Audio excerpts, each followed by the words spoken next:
We're gonna go into the first draft of this series. Take it away. And take it away we will, as we are now jumping in to the second phase of Stage 2, the losers quarterfinals.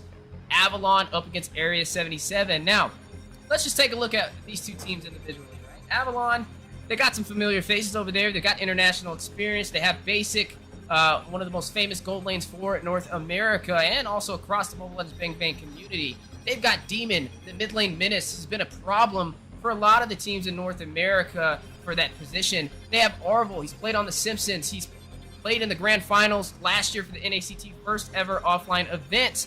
Then they also got Twinks as well, who has experience playing with some of the best players in North America. There was even a point where he was playing with Mobile Zane. So I'm looking forward to Avalon. Area 77, though, this is still the same roster we're used to seeing.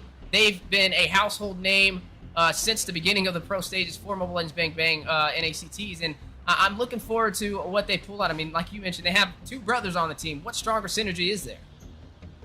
Definitely a stronger synergy, but we do see, and we did talk about this last season as well, there's a lot of familiar faces for the side of Avalon, especially their goal laner, which is going to be Basic, right? He's been playing everywhere. He has a lot of experience, but it all depends on how the team can push him through. But it also goes for the rest of the team, right? A77 supporting MarQT in that marksman position, but Avalon also being able to push Basic through, and Arvel Fallen also being able to represent NA in our last year NACT, as they were the grand finalist runner-up for the M4 championship. So definitely want to watch out for them as well, and they both all have good synergy with each other as they have been playing against, and a lot of practice has been done. But Avalon's going to go ahead and actually ban out Kufra first, then followed up with Exborg.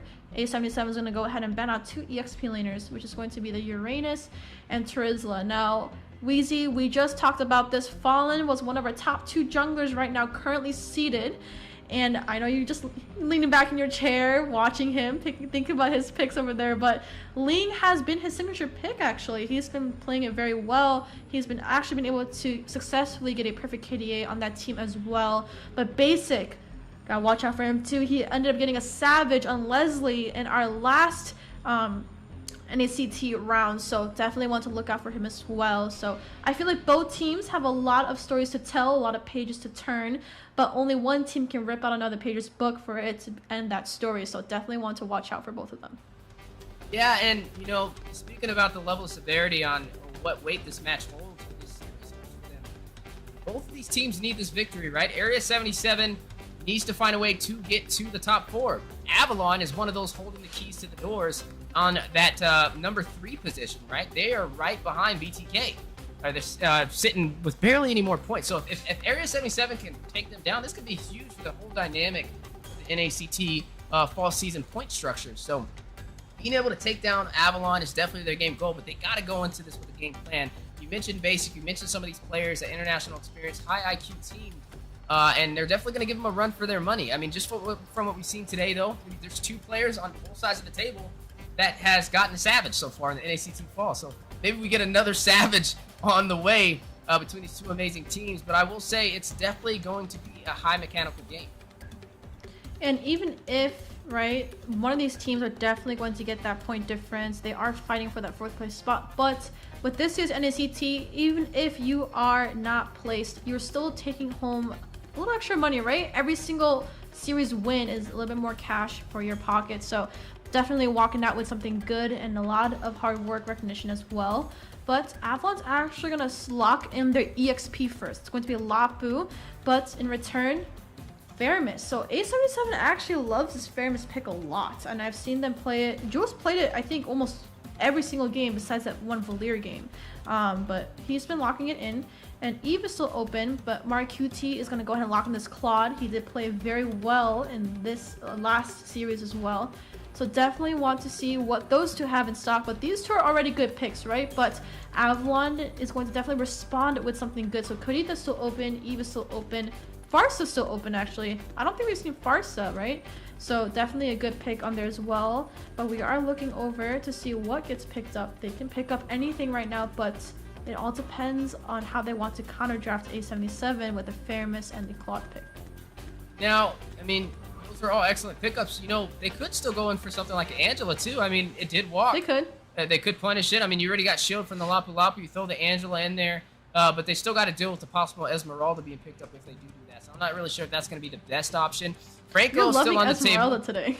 Dude, Esmeralda used to be one of my favorite fighters. I swear, I was trying to get Ooh. some. But yeah, Yeah. they're going to pull out something else that neither of us predicted. Just going to go ahead and turn the tables. They're going to go ahead and pick up this Minotaur super early in the draft. But a Diggy is still That's an option very on the early. table. That's so early. But I feel like Jules QT and Mark QT, the Claude and the Feramis pair is actually great because usually if you see a Claude up against a Feramis, the Colt's Altar immediately gets cancelled out. So I feel like that's a good counter pick. But Minotaur's Minion Fury can definitely kind of disrupt the Colt's Altar because you kind of want to save it, right? For maybe the Appraiser's Wrath coming in, the Bravest Fire Stance coming from AVL, or whoever the EXP laner is going to be, which is probably going to be Toinks, right? So definitely you kind of want to watch out for that as well. But Merciless is going to pick up this Martis, and Martis has been such a hot take for every single one of these matches. So definitely Wheezy's favorite hero is getting picked up on the board. The 3000 Worlds definitely want to show the world who they definitely are. But Leslie's going to get picked up for A77. Good read. It does protect Claude in his lane to prevent the counter plays coming in.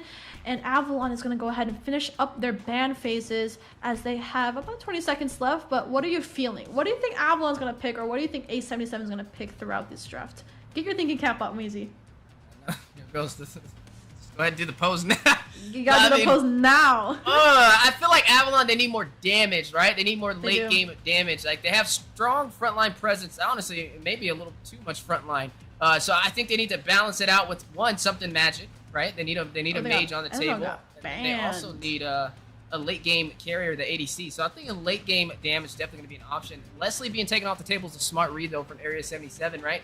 It's a direct counter to the Claude, and it also can give vision to the entire team. So that's one option already off the table. So they kind of have to make up for it somewhere else. But when I'm looking at Area 77 and their draft, I mean, it's pretty interesting.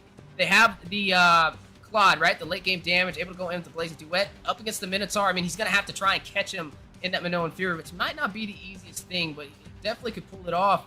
You'll have the Martis to kind of counter it, though, right? Martis can use the Mortal Coils and kind of dodge that Minoan Fury, but the Cold Altar is what's going to keep their team alive, and we've been seeing Feramis slotted a bunch today. Now, not the same for Minotaur. This is the first Minotaur appearance we've seen, at least for today's series. Ooh, Beatrix ban. So Beatrix, well, 2 marksmen have it banned up at A77. That finalizes their ban phase. Avalon's going to go ahead and lock in their last one in just a second. But, so, Wheezy, you talked about Diggy, right? I do like the Diggy, but there's not enough front. So I do know that this Martis is definitely going to be ran in the jungle area. Probably building tank as well, but I would definitely like a little bit more sustained, right? It's more of a set versus a support. So if they do run the Diggy, you might want to look for more of a sustained mage or more of a sustained EXP, definitely. But we are about to finish up the ban phase for Avalon. Are they gonna ban it or let it go? We're gonna see. Grok got banned. They could run like a Valir, right? I mean, they could push back the Minotaur, the Lapu Lapu, the Fredrin. You could run the Valir Rome and then they have a Feramis though. No, Rome. Well, if they want to go that. Oh, you want Valir Rome? Yeah, I mean they could. I mean, if you could pull in the Valir Rome and then you could put in like the Grok was banned out because I was gonna say you could put the Grok in the XP lane to make up for not having a strong frontline tank. Why is he still up? There's options out there. Yeah, YZ is definitely a good one as well. I mean, but the problem with YZ is he's just jumping into so much frontline pressure. Yeah. He's just gonna get CC'd right when he gets in there. So Cold's Altar too. Yeah, this is gonna be an interesting one. It's like you could go for the Diggy and put the Diggy in the wrong position, and then you go in for some sort of tank that can sustain himself in the XP lane. But no, they're gonna go in for something else entirely. DPR is gonna go and solidify that for this team. I'm sure they're gonna swap around for Gauss Cutie. But they're going to go ahead and pick up that Lolita. Now, Lolita into this combination. Yeah. So a lot of heroes that can cancel that Nubian Blast. Yeah, we saw it happen, actually. This was the same Rome matchup, right? Was it Minotaur and Lolita that we saw against A77? Was it their drafts? I think it was something very similar. Yes. Today? No, we didn't see Minotaur today. It was some Rome matchup against Lolita. It's just way too much CC, but Fredrin has the CC, the taunt. We have Demon with the knockup, the airborne, but we also have Lop with the Bravest Fire Stance is able to stun as well. So if A77's run a Lolita. They gotta be careful with when they set, and definitely has to time that Luminum Blast. But we're gonna finalize this. Lilia is picked, right? With the recent patch, Lilia actually, when she ults, she does not get her bombs back. She gets her health back, but the CD reduction on that has reduced tremendously. But we are now seeing an Arlott. I haven't seen Arlott in so long because everyone's been picking Uranus or Terizla. But Merciless is going to lock in the Arlott. Freya was also open, but he decides to go for the Arlott, and Basic is going to lock in the Brody. And this now finalizes both teams' drafts. And Wheezy, tell me the win conditions right now, the early game conditions, the snowballs. Which side are you making sure to have a better advantage over the other, or what do you think each team has to do to start that win? Well, I'll definitely say, I mean, you're looking at Mark Cutie. He's running the mid to late game marksman, going up against a Brody. Typically, the Brody possibly will have a little bit of an easier time in that matchup. So definitely focusing on the ADC for both sides of the table is rule number one. And speaking of number one, we are jumping into game one of the lower round for today's NACT Stage 2. Area 77 and Avalon, who will be able to move forward. Right now, Area 77 is trying to climb their way up the ladder, currently at the front door for a placement in top 4, but Avalon trying to deny them entry, trying to hold on to their spot, who's currently sitting in the number 3 position. Yeah, and DPR actually, as you guys can obviously tell, he's been doing tremendously well. Definitely showed us how a Martyr should be played with the Maniac and the Savage coming in. Definitely showed the previous games who really controls the 3000 worlds with his decimation over there. But we already see a lot of damage coming in from Demon on his Lilia, and she does end up actually spiking towards that mid to late game. But AVL, very close call. Now, this is Martis again, right? He's going to profit in the early game if you're low. He's going to hit that decimation. He's already almost level 4 for DPR, so you're definitely going to have to be careful. And this is not just any Martis. This is DPR, who we just seen him get, what, a Maniac and a Savage in one game on the Martis? So, I mean, this man is a menace. He's literally a cyclone rushing through, trying to clear everything in its path. So, Avalon need to be careful, especially for the early game.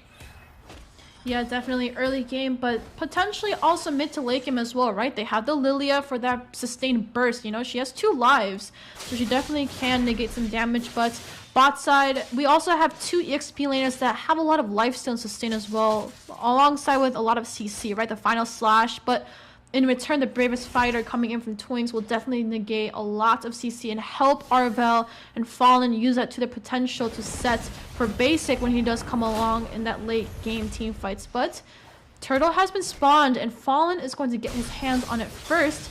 And we see a little bit of a battle of the bot side.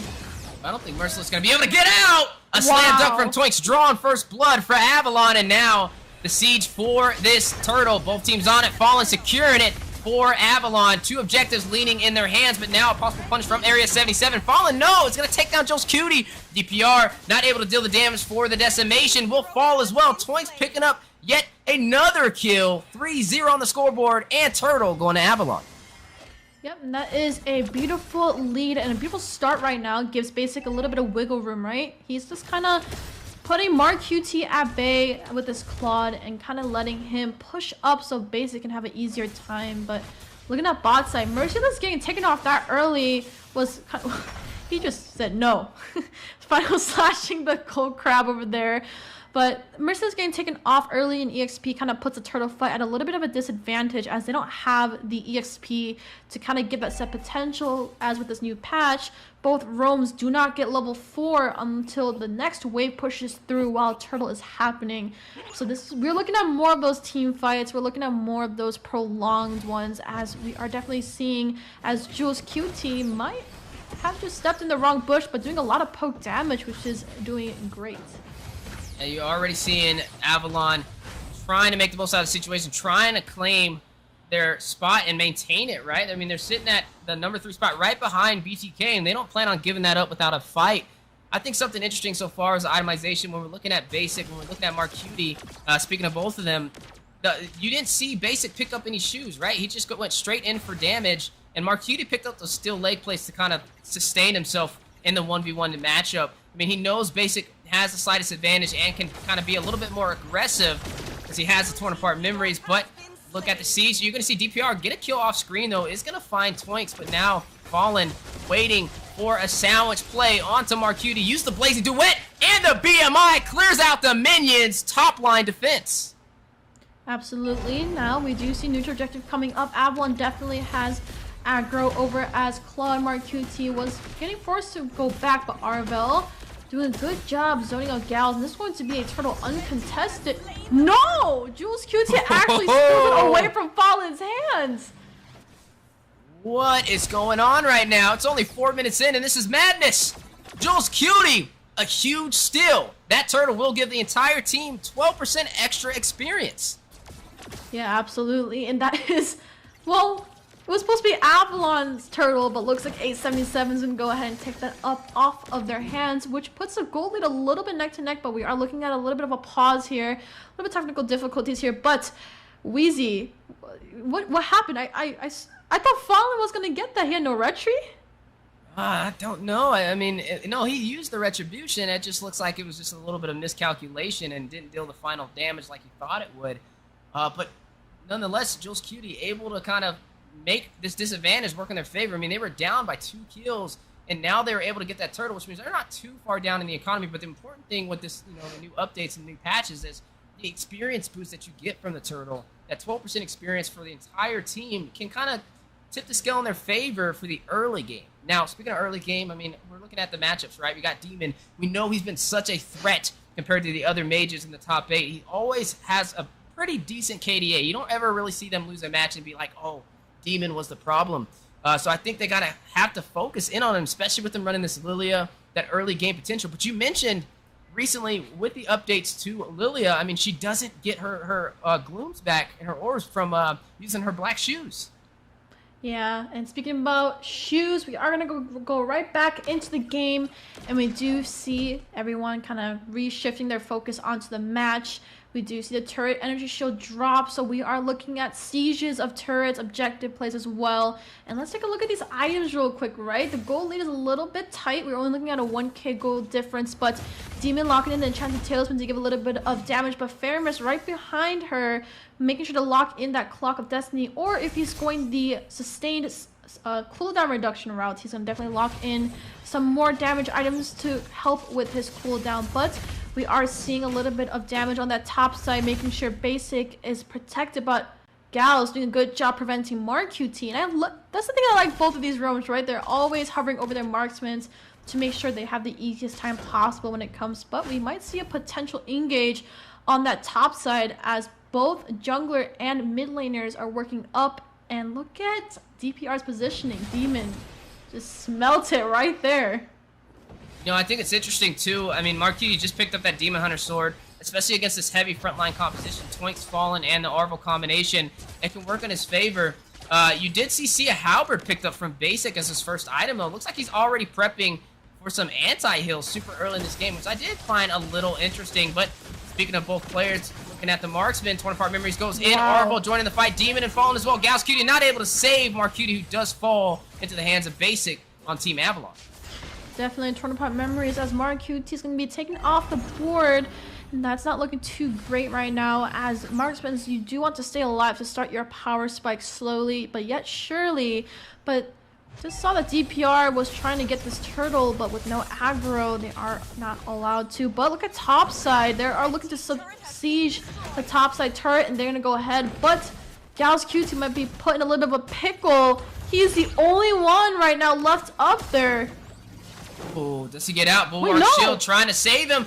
Numion Blast! The stun! Not going to connect. Arvel picks up the kill. Not trying to allow his ADC to be stunned for any given moment. 5-1 on the scoreboard so far, and it looks like they're trying to extend that lead. They were able to claim that turret to open up the map in Avalon's favor. But in response, we're going to go ahead and take away that mid turret as well. And we are seeing Bravest Fighter stance. Yeah, Bravest Fighter does go down. The turret in the mid does fall. Demon finds DPR. Not having the easiest time in this matchup like we've seen when he was going up against earlier, Aggravate 1. So, looking at this so far, 6-1, Avalon is kind of snowballing, right? Basic just picked up that that Malefic Roar. You will be able to kind of soak into some of the armor, penetrate it from Area 77. Right now, I mean, it's a 3,000 gold lead. Even though you were able to see a turtle go to Area 77's favor, a lucky turtle from Jules Cutie getting that denial, it wasn't enough to really dent the plan from Avalon so far. Who's just having an amazing time. Numeon Blast drops down, big stun. Marquiti picks up the kill, finds Basic. Wait a minute, can get another. Arvel very low, BMI straight into him. Arvel trying to get away. A couple more Basic attacks and he will fall, but no, he is going to go ahead and get out of there. A close call. Definitely a close call, but look at the sandwich coming in from Fallen. Arvel's not going to go back. He's still staying there. He's going to rush into Marcuti. He's going to get the knock-up with the BMI to push him back into the turret. Golden Staff was picked up to enhance those basic attacks from Marcuti to be able to deal some additional damage and attack a little bit faster. Toinks is going to take down Jules Cutie in the midst of all this chaos, trying to seize this turret on the bottom side. You're looking at a 3v4. I mean, even Toinks joined the party. He went all the way from the XP down here to take this fight, and looks like they're going to pull their punches. They are throwing some punches, but the regen coming in from Arvel and the Minotaur is actually crazy. You saw him at literally to no health, barely escaping Marcuti and his claw, but fully regen. But looks like another pause coming in from Avalon. Maybe a little bit of technical difficulties, but that fight down there was crazy. You just never stopped. You just kept going. Weezy, you're not giving me any room to talk. You gotta let me talk, Weezy.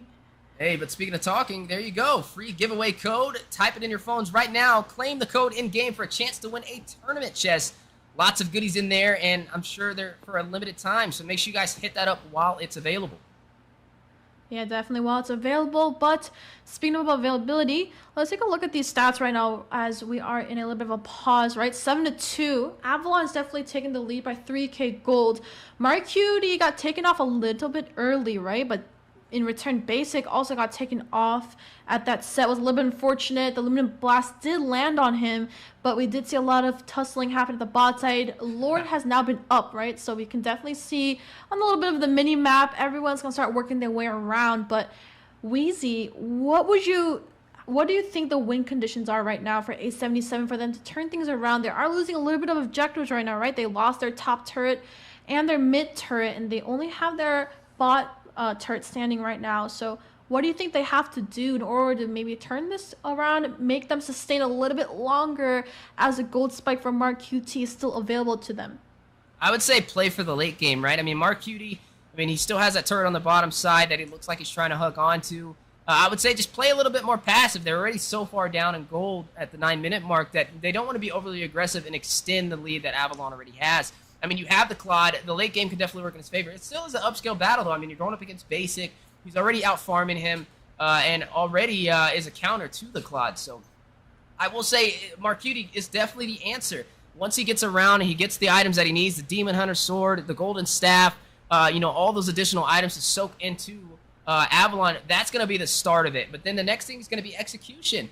You have Gauss Cutie running this Lolita, who has a Numeon Blast, but you also have Merciless running the R-Lot, which they picked for a reason, right? The R-Lot and the Lolita synergy is literally insane, right? You drop down the Numeon Blast, and then you get Infinite Eyes to be able to rush in and get those dashes that you're looking for to get a possible pick-off. And then when you're out of the eyes, you can go ahead and use that final slash to get some more. So I think it's just going to boil down to synergy from the team when they pick their engagement. But they got to be careful because they're currently down in the economy.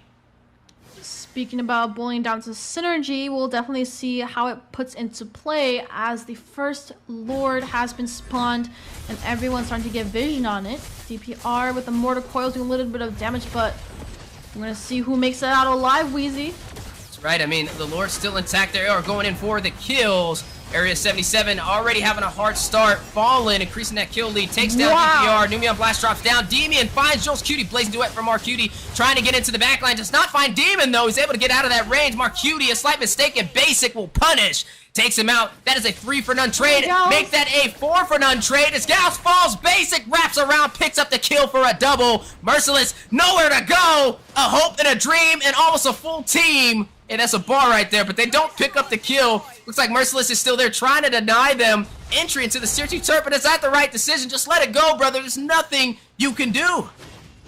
Talk about hope. He did hang on to that last fate as he tried to defend that with all his mighty work, but definitely was not able to.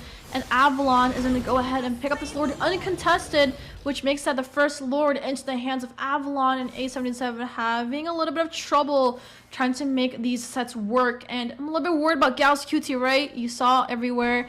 The Lolita matchup into basic, into Twinks, into Fallen's a little bit unfortunate, but look at the items right now. We are at the 10-minute mark.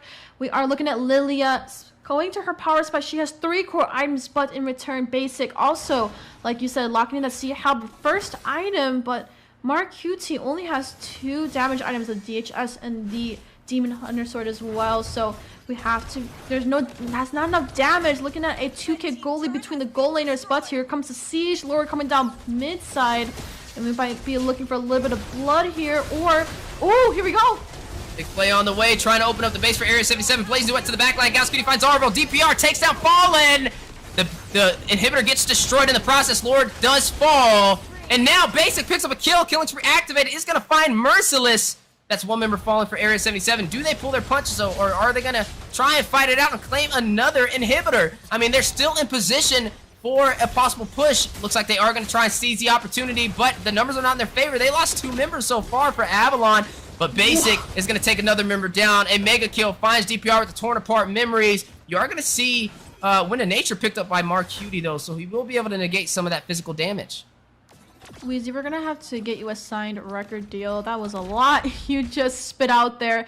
We are looking at almost a 10k goal lead coming from Avalon, and they are sitting at the top tier right now as they are just taking everything away from the hands of A77. But there are room for mistakes. If Avalon does make one small one, Area 77 can definitely come back and flip things around. Just like every story tells itself, you gotta flip the pages in order for it to work and for the story to be told. But we are looking at the next Enhanced Lord coming in about a minute, and everyone's kind of playing things a little bit safe, right? Slow and steady. Mark QT trying to farm up from these minions, and Merciless trying to just zone out Twinks, right? And Arlot got a little bit of a nerf. The final slash animation is a little bit easier to read and react to, but Fallen is looking for a little bit of aggro over here in blood, but Merciless final slash.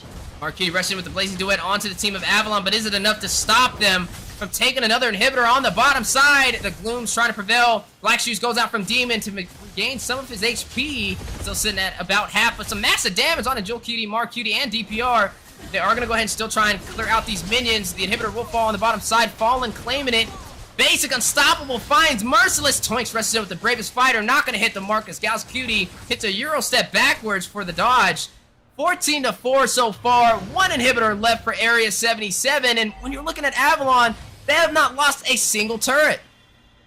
Absolutely. That's how you know they were able to micro their waves very well, and their macro rotations are also top tier as they have a lot of experience, especially with people who have been from international experiments, and also a lot of tournaments they have played in the past.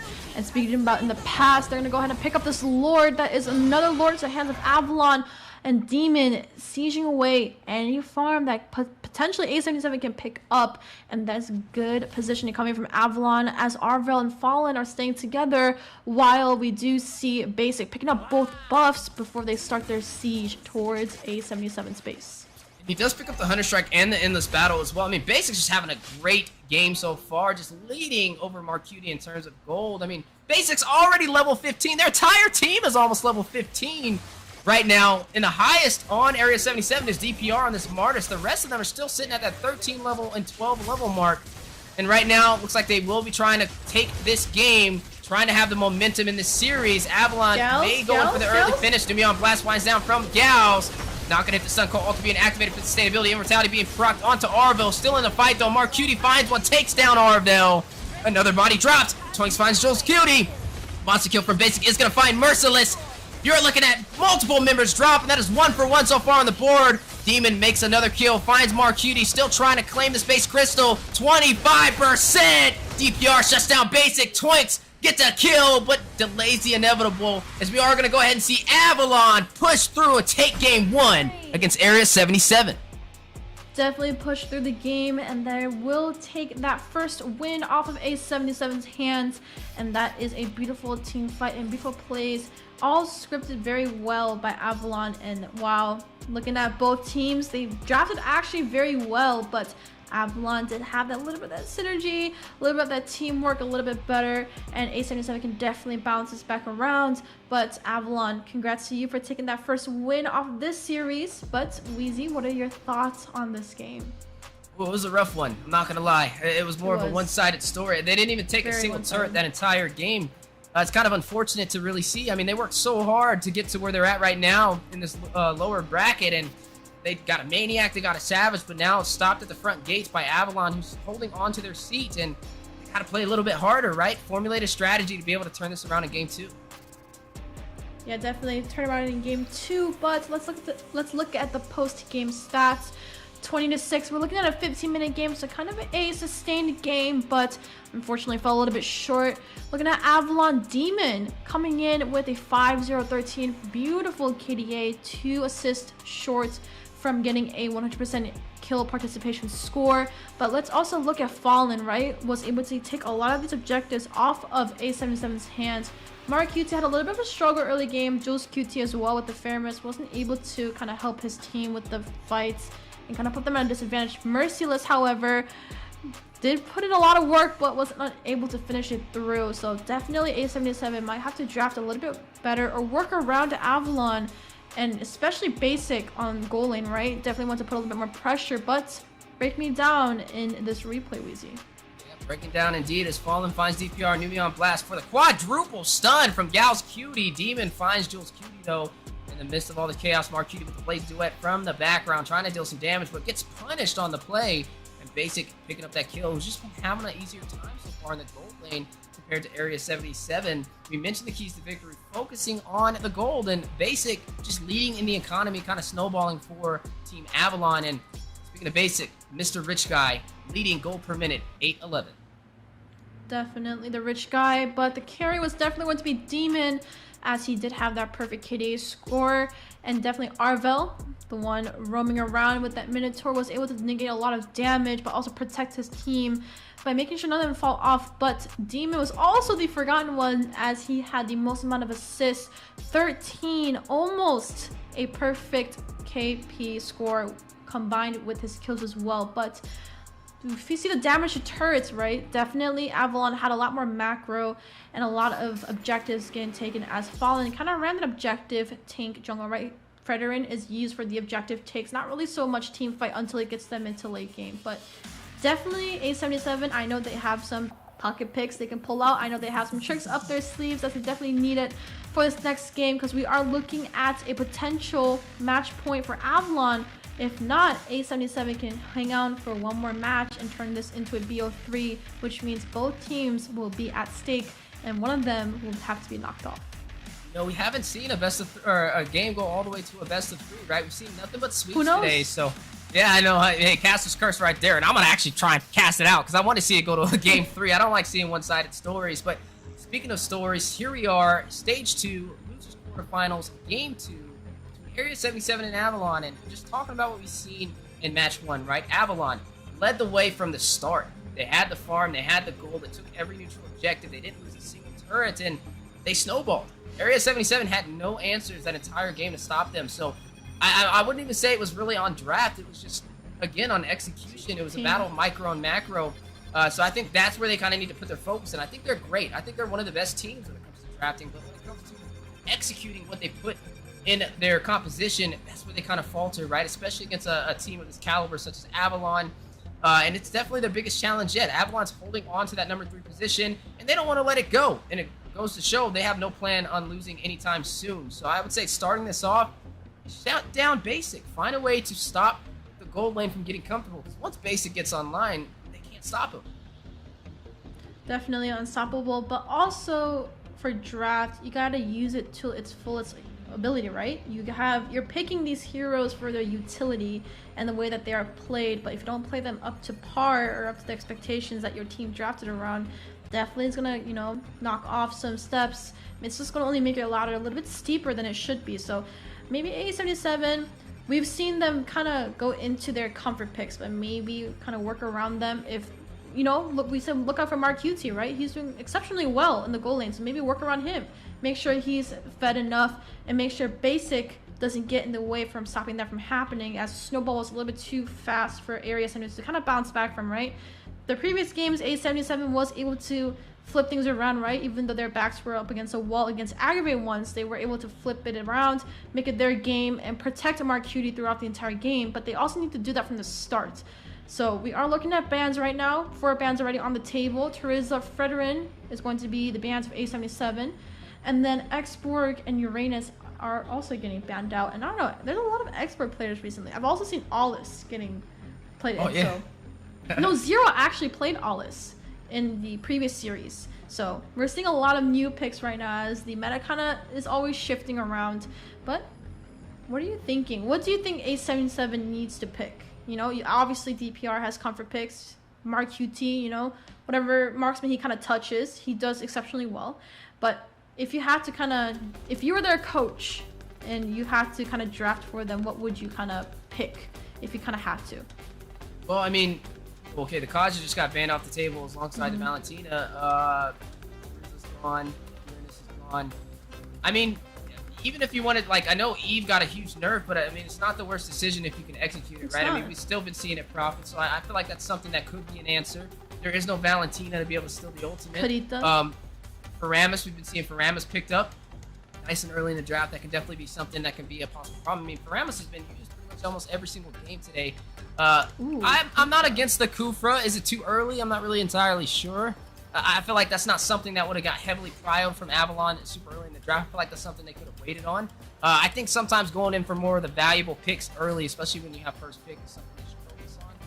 But again, I don't ever doubt the capability of Area 77 in their drafting. It's never been their problem, right? They've always been great on drafts. I think they're one of the few teams that I count as like three-dimensional. They can pretty much pull off anything in the draft and make it work. But it comes down to execution in the game, where they start making mistakes and they let some of these objectives go way too easily.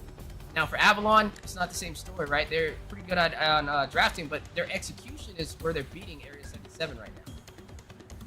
And I just saw Arbel pick up Grok, and I'm pretty sure you saw what happened in one of these matches, right? Arbel actually is a master at a lot of these roams, right? I'm pretty sure his main roam is Kufra, actually, so if I'm not mistaken. But he does play any roam very well. Lolita, also one of his signature picks.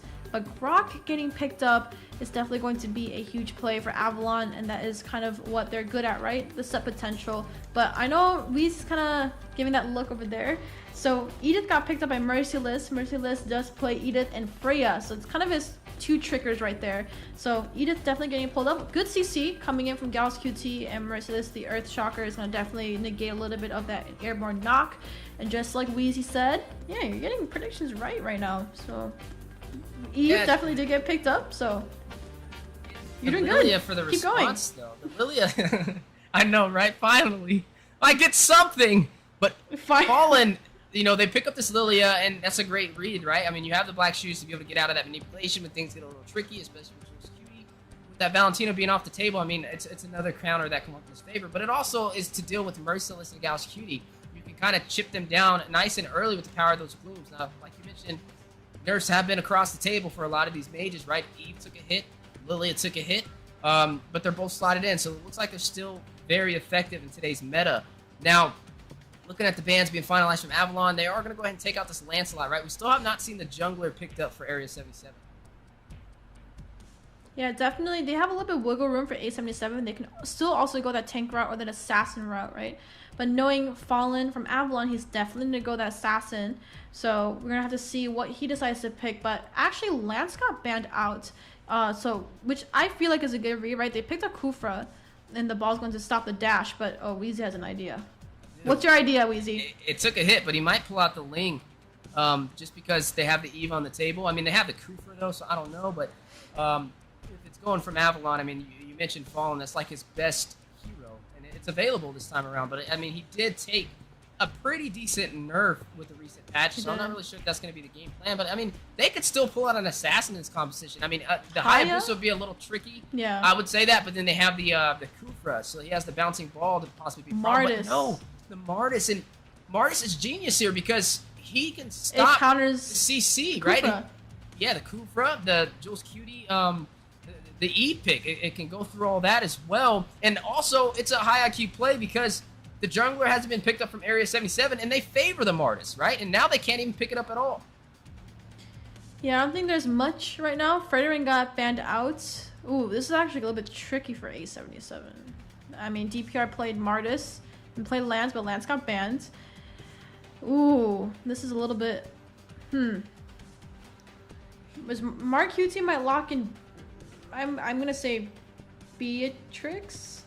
Oh! And then DPR... Oh, Baksha! Interesting.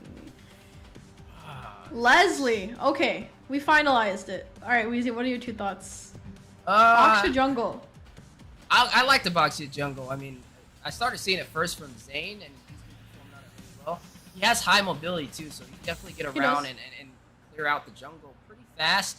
And then the hamster wheel pursuance as well can definitely work out. Yeah, that hamster wheel as well can deal some damage and also applies slow when he throws his shell out there, his little shield. So I think it's an okay option. But you're going up against a Lilia, so Lilia is gonna thrive on trying to melt down the Baksha, the Edith, and also the Kufra. And none of them counter him. Actually, matter of fact, Lilia counters 4 heroes out of the 5 on their roster, right? Kufra, as long as you ult. The Edith, Jules Cutie, the Black Shoes. Baksha. So we are now jumping into game number 2.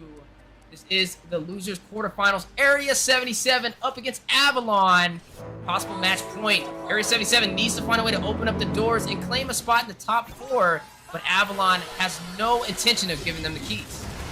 Yeah, this is also potentially match point for Avalon, or if A77 can bring things back around, this might not be match point for Avalon, but look at the poke already coming in from Basic. Maybe a little bit too much. What are you doing all the way back there, buddy? That's what Gals Cutie is saying, as they almost picked up that early kill. Basic definitely a little bit of an overextension, almost costing him his life. Yeah, definitely costing him his life, but that is a early spell burnt by Basic. The flicker has been triggered very early on, which means he has to be careful with the laning phase, but Mark QT definitely has aggro over Leslie, but a little bit of an invade coming in from Avalon. Yeah, a little bit of that invasion as DPR is starting to rotate around on this Baksha jungle that we love to see. The cheese wheel. Making a little bit of a special appearance so far in the new meta. The cheese wheel, if you must. But so far, I mean, Avalon, right? From game 1, it was a one-sided story. They didn't lose a single turn. They took all the neutral objectives and they closed it out with a fast finish. Area 77 this time around, I feel like even with their draft, it's not as good as it was last game. It actually doesn't really work in their favor too much. I feel like Avalon kind of beat them out in that, and so it's going to be a little bit of an upscale battle just with the draft. And on top of that, on paper and in the Land of Dawn, Avalon is more known for a team who's better at executing than Area 77, so they definitely are going to have to be on the top of their game if they want to take this to a game 3. Yeah, but here it goes. We might see a potential collapse. Both jungles are here, roams are here. But we do see the turtle spawning in about 3 seconds, so everyone will definitely shift their focus over to that neutral objective. But looks like Fallen wants to get his hands on it first, while we see DPR working his way back over. And is the cheese wheel going to save him enough here, or is he going to have to roll over? Here it goes. Right, he is trying to wrap around. Fallen using the Mortal Coils, trying to negate the CC. Look at the turtle, though, about a quarter of HP. Who will be able to get the retribution first? DPR is in position, does claim it for Area 77, and gets out of there with no punishment. Yeah, beautiful Tortoise Puissance locked in by the box to give him a little bit of an easier time to be able to secure that turtle. But topside, Mark QT and Basic are going at it. Oh, they're just fighting it out. Ultimate Sniper drops down. There goes 1. There goes 2. There goes 3. But not going to deal the additional damage to take out Mark QT. But he will have to go back to the base, though. But at least he was able to clear those minions. Yeah, the Ultimate Sniper will definitely hit a little bit harder, but mid-side. Demon caught by the bouncing ball. The slow taking him very low, but they're not going to be able to pick up the kill as well. Still 0-0 on the scoreboard, and this is looking a little bit more promising for Area 77 than Game 1. Yeah, and speaking of promising, we do see the gold also kind of even between Beatrix and Leslie, but wow. That was an early wild charge actually burnt in by AVL, But we are seeing a little bit of a neck-to-neck game, though. I do think A77 has a little bit more insurance with this game, as they are able to kind of keep Mark Cutie protected, right? He didn't get taken off the board too early, but they know that they have to let Mark Cutie scale easily. But Gals does get a little bit of a knockup, but only finds Arvo, which is not too much of a punishment for Avalon. They can afford for him to eat those hits and waste that utility. Neither side going to find a member. I mean, this is now 4 minutes in, still 0-0 on the scoreboard. This is looking like a low-kill game, but I like to see that, right? It lets you know that these teams are focusing on the objectives. Yeah, definitely focusing on the objectives, and we do see both teams already working their way over to the next neutral objective in about 20 seconds. But looks like they are looking to siege that top side, as both roamers are getting a lot of vision for each other. But looks like Jules Cutie will actually not opt. Never mind. He's going to go work back around into that neutral objective. But we do need to punish the marksman. We need to stop Basic, just like Wheezy said. Stop him, or else these will not look out too great for A77. But Turtle has been spawned, and no one's getting a hand on it just yet. Yeah, I mean, Purple Buff just got claimed from Fallen. Gonna go ahead and clear these minions in the mid lane and shift focus over to it. Now, I mean, they may be able to get this, but DPR had the faster retry last time in the 1v1 standoff between him and Fallen. Will we get a repeat in history, or will Fallen be able to claim it and even out the Turtle objectives for Team Avalon, as Turtle, again, at about 40% HP, does get reset. Oh, Turtle got reset. Both teams wrapping around, you know, it's still a 4v4 matchup. So it's even playing field right now, but they do have Demon on the Lilia, so he can definitely soak into the frontline presence from Area 77.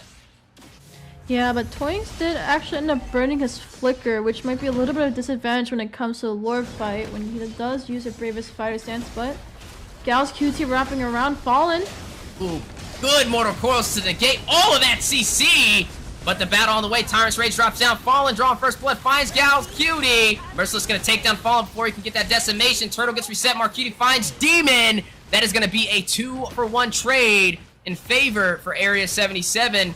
They still have their jungler, they have Retribution, which means they will be able to take this objective. And DPR will definitely take that into his hands comfortably, as there's no contest as Fallen was taken off the board. But Mark Cutie, good rotation coming around to that Turtle, and he was able to take off some kills, took 1 kill away from Avalon, but we do see a potential engage. But Mark Cutie's actually ahead of Basic right now, as he does have a little bit of aggro over him, so definitely want to watch out for him, as he is looking for an engage here. We might just see a little bit of a possibility here. Sniper. Does drop down. Really misses. Basic did pick up that Berserker's Fury, though, so he has a little bit of that crit. But when you're looking at Mark Cutie, he's leading by about 500-600 gold. Looks like he's going in for that Blade of Despair to hit very hard with that physical damage, and one of the core items for the Beatrix. 2-1 so far on the scoreboard. 2 turtles claimed for Area 77. This is not the same as we saw in Game 1. They didn't win any neutral objectives, but this time, they've claimed every single turtle. A kill off the board, though. Merciless does fall. Wild Charge drops in, knocking Gal's Cutie airborne, forcing out his flicker. 2 snipers on the way. Brenda's Empathy and the ultimate sniper from the Basic, both connecting. Basic at about half HP, but has Arvel to kind of frontline that damage. Mark Cutie, though, not afraid to take the fight to them. But you are going to go ahead and see Arvel still wrapping around. Gal's Cutie, very low power nature. Winds up! Huge triple set! No. Raven Spider Fallen finds Gal's Cutie. We'll maybe be able to get another. I mean, right now, 2-3 on the scoreboard. The kills are starting to pick up, but a turret does fall on the bottom side, so Avalon has the map advantage.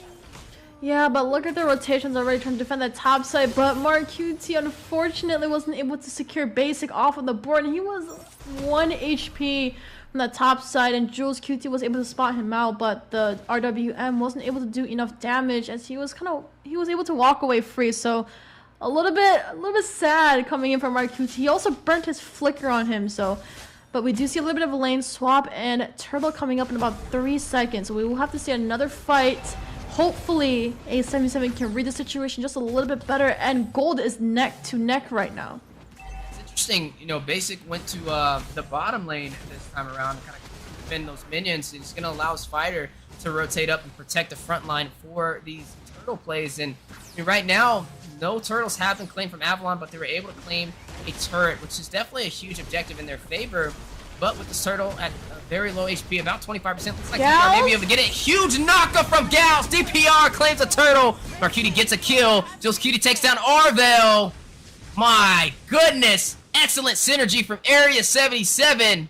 able to claim their third turtle and catch a body on top of that. Speaking about beautiful synergy, that is also a turtle into their hands. All objectives actually regarding turtle has been picked up by A77, and the gold lead is starting to show. We do see Beatrix coming in with 6k gold, almost hitting 7. We do see she has locked in 2 core items, but Leslie Basic is also locked in as well. But beautiful Braver fighter stands coming in from 20 to defend that top side, but both gold laners. But actually, Mark QT is ahead of Basic right now, and just like you said, Wheezy, right? Once Basic is a little bit behind, A77 can start that snowball. Yeah, A77 definitely putting on a good fight right now. There goes a knock-up in the mid lane onto Fallen. Not really going to disrupt anything for him, though.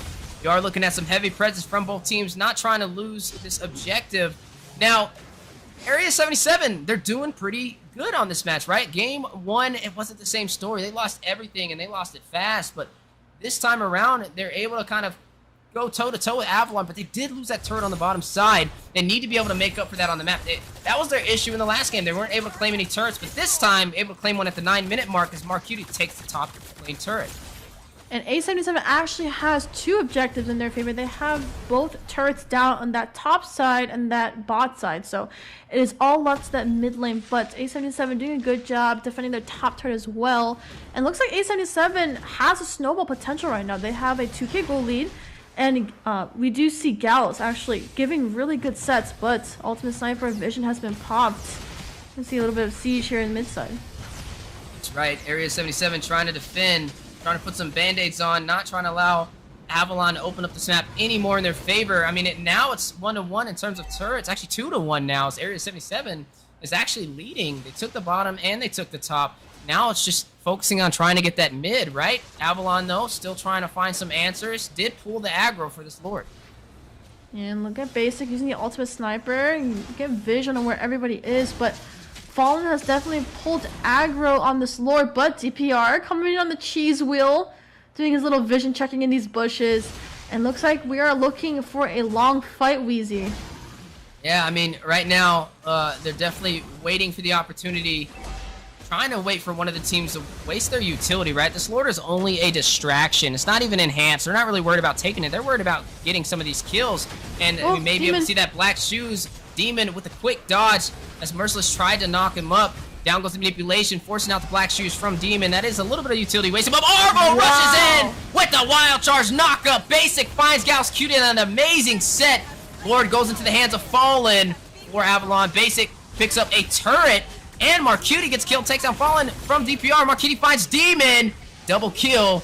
Merciless and DPR still by themselves. Points as well. Triple kill from Basic. DPR shuts down Basic in response, though, for a double kill. So much engagement from both of these teams, and now you're only seeing Toinks and Merciless in the mid lane, and DPR are going to go ahead and clear up some farm and take their purple buff.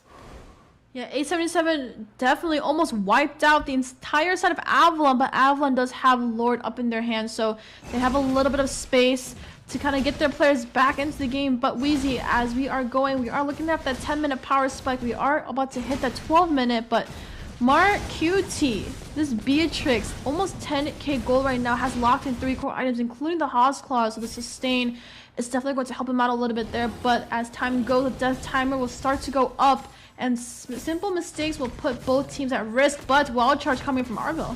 Yeah, huge wild charge for the knockup on the Merciless, but he's still able to sustain that, right? I mean, he's a walking shield right now with some CC.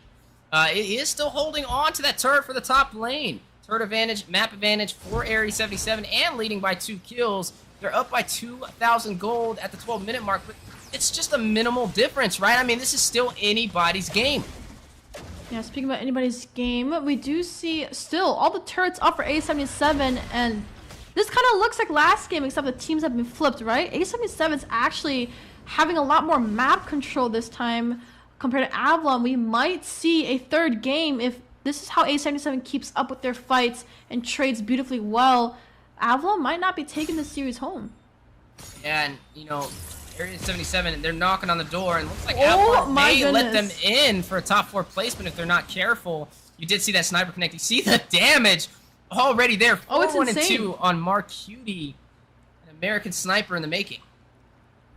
Definitely American sniper, or is that a 007 James Bond that I love to call. He is one of the best actresses out there. But speaking of that, we do see the mid lane defending it beautifully well by A77, but bot side, I feel like Avalon has to take something right now in order for them to flip the game around. But A77's map control this time, and look at the macro Wheezy coming in from A77. The brother synergy is definitely coming into play, and Avalon's falling just a little bit short right now. Yeah, definitely falling a little short. I mean, they're forcing Avalon back, and I'm not gonna lie, the way Game 1 looked, I wouldn't even have thought this was possible. But Area 77, they got their game together, and it is working, right? You've seen that in Talisman picked up from Jules Cutie. We'll be able to get some mana regen and some better CDR. I mean, he's just in there for utility, right? He's running this Eve. He's dropping down that manipulation to control the entire zone and just relying on his team to soak in the damage. Now, Demon, he needs to kind of get a couple of kills, right? I mean, he is running this Lilia. He does have the potential to burst down the beefier compositions, but we're not seeing it so far. It's really more in the hands of Basic, currently leading the way in kills, 3-1 and 0. But we are seeing the Lord fight happening right now. Twinks, nobody spots him yet, but Merciless checking the bush, but we gotta focus on Mark QT. He's been sitting at 4-1-2, taking away a lot of kills, but Lord is getting chunked down fast, and Wheezy, your time to shine. Big knockup, manipulation, drops down, Jules Cutie takes the Lord! How did this happen? Where did they go wrong? Battle still on the way, huge knockup again, Merciless finds Fallen. Can they get another Basic trying to escape? Very low, Arvel right behind him, ultimate sniper! No, Rinner's Empathy goes down. Mark Cutie trying to draw blood, misses Basic though. But Jules Cutie will pick up the damage and find the kill. That is going to be 2 members dropping for Avalon. And you are going to see Area 77 take that Lord. And everyone is still up and alive, and that Lord is heading down that bot side, looking to crash into Avalon's base. And we're looking at 15 minutes. Gold is still into the hands of A77, but we are soon about to hit everyone's huge power spike moment. Mark QT, 4-1 right now. Looking at his items, he's full build, and Basic still hasn't gotten to his 4th core item. But look at the siege. We do see DPR kind of zoning out with his cheese wheel, but Lord definitely did crash, and they're going to take the inhibitor base away and crack open their crystal, and this might be all she wrote if A77 keeps playing this well. Yeah, definitely playing it well. Oh my goodness! Half the HP of Demon has been evaporated by Mark Cutie and that Rainer's Empathy. 4-1 and 4 highest kills for Area 77. And look at how they're sieging all the farm, not leaving any economy for Avalon to harp over. And Arvel needs to give a good set, right? This entire time, Gals has been pairing up beautifully with Mark QT. Their synergy is great, but same with Jules using the real-world manipulation, kind of zoning up that backside. But Basic, getting shut down early game might be the answer A77 needed this entire time. And look how they are playing it. They are playing it perfectly, and they are turning the pages in their book to make sure they don't go home today. That's right. Looks like they don't plan on going home anytime soon, right? I mean, you would have thought with the hard loss that they took in Game 1, that would have been the finish, but no, that only strengthened their resolve, and now here we are. Area 77 is leading this game, 10-6 so far. They've got 7 turrets, only lost 1 to Avalon, and also claimed 3 turtles. This is what they need, right? A 5,000 gold lead, but the question is, where do they go from here? Yeah, where do they go from here indeed? And they're not letting Avalon take any farm right now, which means Basic's kind of shoved in a corner. He needs gold to start spiking up, and he needs to be able to do some damage, but he hasn't found a response to that yet. But look at topside. Twinks is going to go ahead and start that split push potential, but A77 definitely getting a read on what's happening mid side, and we do see another lore dance happening in about 15 seconds, and Wheezy looks like, from what I've been seeing, A77 is just having better sets right now. Yeah, definitely having better sets, but I mean, the later this game goes, the turrets are not really going to come into effect anymore, as the respawn timer is going to only get higher. So Area 77, they need to be able to close this out, and they need to do it with this Lord. If not, Avalon does have a chance to turn this around. Avalon does, but I don't think A77 is looking anywhere to go home. They did send DPR topside to prevent Twinks from split pushing, but they still have presence at Lord, and we already see the 5-man from A77 sieging over, and Merciless Arvel been spot in the bush. The knock up the wild charge. Trying to get away. Hits the wall. A slight miscalculation in his trajectory, but he is still in play with about half HP. Lord has been reset and has been evolved, and now the big battle is on the way to determine this entire game. I mean, look at the mid lane being cleared by Toinks. Eyes on the prize, but the denial from Jules Cutie to stop it. He was trying to get a quick play to take that mid lane turret, but not going to be able to take that. Lord aggro has been pulled. Merciless in position, about half HP. And right now, Avalon sitting there looking strong, trying to gain the advantage in this pit. It's still anybody's game. Even though Avalon's been struggling so far in the objectives, this game is now 19 minutes in. This is just going to boil down to who can win the 5v5. Yeah, Mario QT picking up that red bull for a little bit extra damage, but we're still seeing a Lord dance. No one has pulled aggro. It keeps going back and forth, but Fallen's going to try this one more time, pull his aggro, but QT is going to go ahead and flicker out. That almost was his demise right there. High IQ play, but basic, very low, needs to get out. Use the flicker just in time. Back to safety he goes, but Arvo, not the same story. Wait a minute, there goes the flicker. Power Nature winding up. Immortality has been proc. Mortar Coils from Fallen, trying to stop him from taking him down. Ultimate Sniper from Basic from afar. Mark Cutie, Immortality being procced as well. Demon securing the kill is going to take down Mark Cutie. The marksman for Area 77. DPR, Immortality drops as well. Decimation drops. Basic finds DPR. The stun on the Twinks, the flicker in. The rush, the suppression, the winner truncheon. The Timer's Revenge onto the wall. And the manipulation canceled out. Toys is going to find Jules Cutie. Justice Blades dropping. Demon finding Gals Cutie. 4 members down for Area 77. Merciless by himself. They're chasing him. Not going to let him go. They are still going to try and clear out this Lord. The knockup from the Landshaker on the Twinks. But the Bravest Fighter goes down. He misses. Wait a minute. This is the slowest high-speed chase I have ever seen. He's going to knock him up again. But you are going to go ahead and see the Lord go to Area 77. He is going to use that Primal Wrath. He's going back in for blood. Now Twinks is the one on the run. What is going on right now? What? He's still going to fight it out. He's trying to get back to base, but he has to run away from Twinks to get there. Twinks not letting go of the gas. Bravest Fighter's in. Demon joining the party. Goodness. Basic claims the turret. Demon picks up the kill.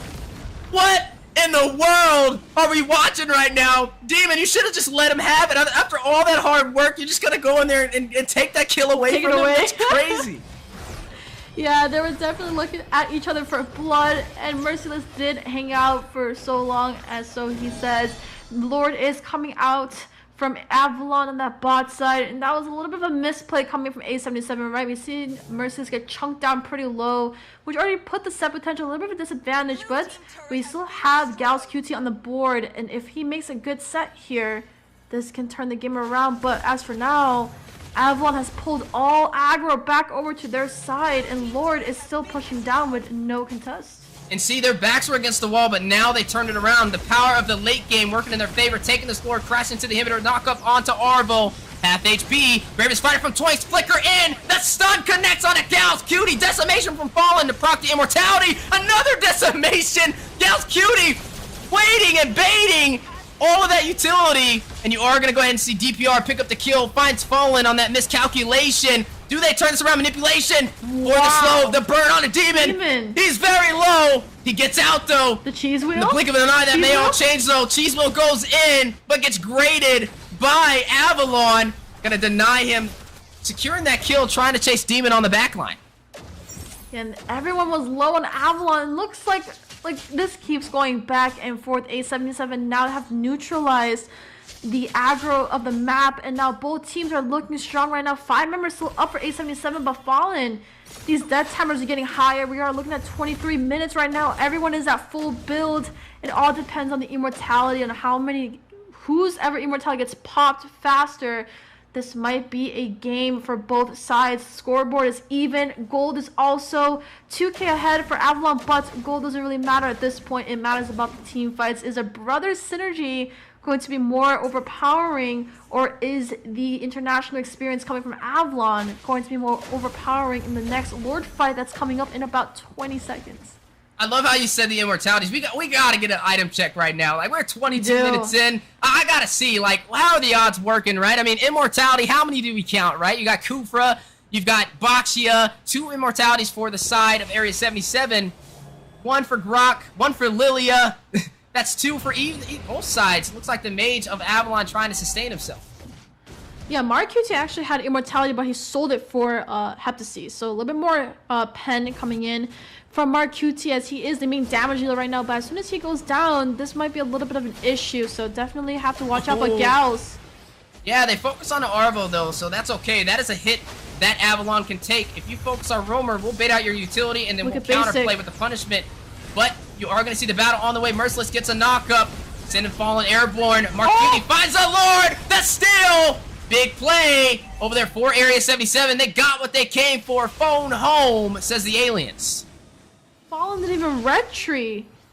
Oh my goodness, that is a Lord into A77 right now, getting pushed off the top side, but there's a 4-man siege coming into the top side, but this is a time for A77 to clean up their lanes, and here it goes. Marcuti did swap out his shoes for Immortality, so we're looking at 3 for the side of A77 and only 2 for Avalon currently, but look at the proxy. Here it comes. Gals.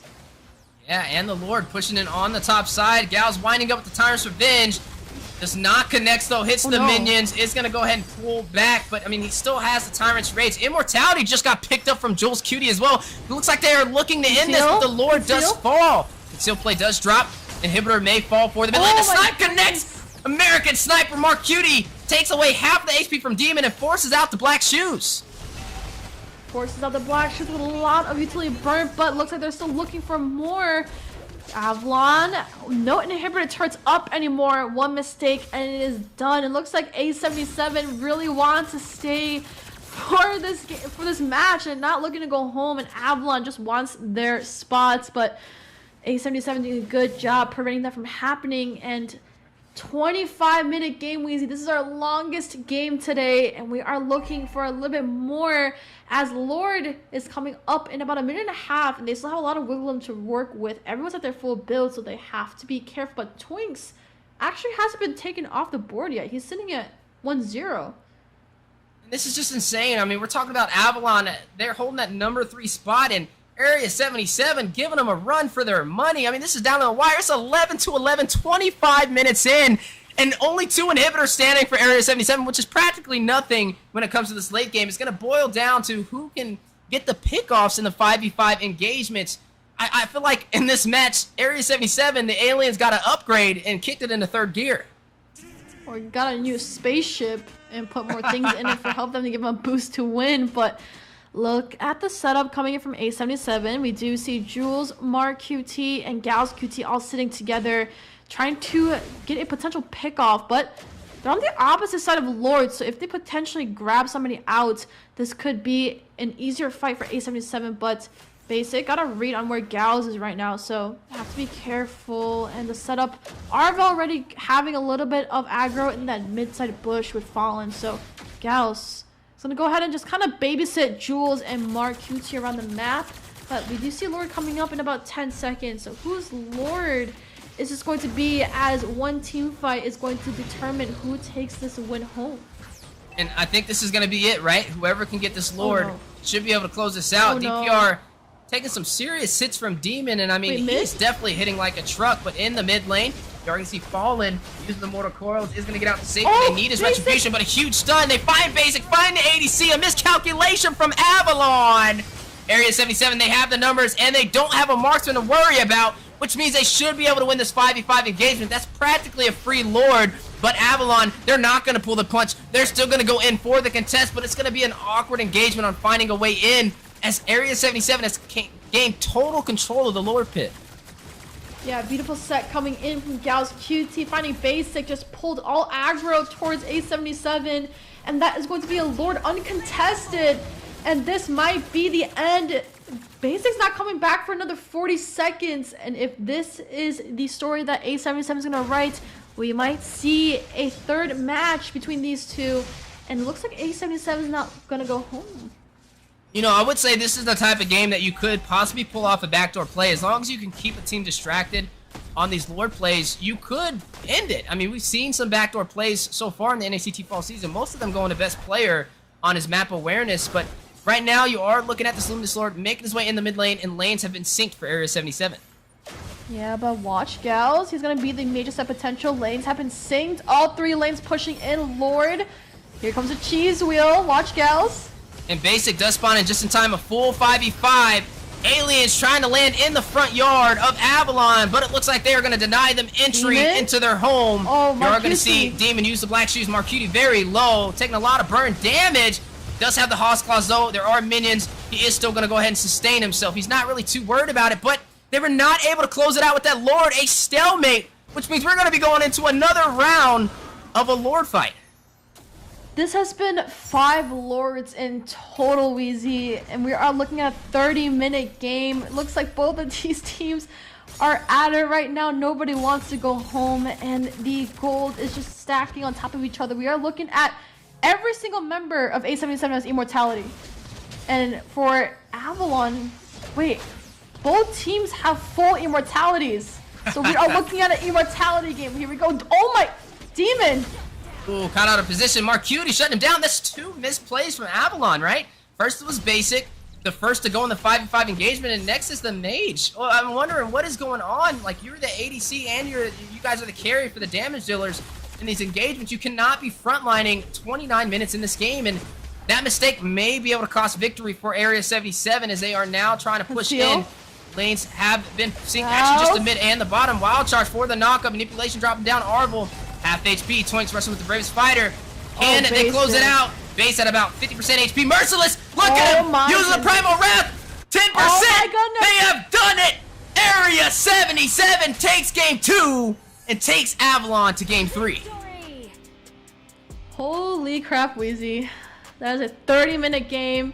A77 does take the win right now, and that is a 1-1 equal matchup, and A77 definitely showed Avalon they did not want to go home, which means this is the first series that's going to go to BO3, and that is a match taken away, and we are looking at that 3rd round. And Wheezy, whatever tip you gave over to A77, it worked, and that was shutting down Basic, and Gals went crazy, giving away those sets, making sure to land on Basic, and the Lord fight just became so much easier. And man, 30-minute game, Wheezy. Yeah, I mean, the aliens are beyond our comprehension, right? I mean, I think that's what we're seeing today. Some major upgrades into their synergy and also their rotations and objective prioritization for game 2 is what made the difference. They never lost in the draft. It was just always boiling down to them losing the objectives in the game. But this time around, they led the story. They took the first turtles, they were able to draw first blood, and it was a pretty even matchup this entire game. I wouldn't say it was a one-sided, like, throw out or snowball, but just to see them go head-to-head up against Avalon and pretty much be even all the way down to the wire lets you know that they are definitely capable of reaching that top 4.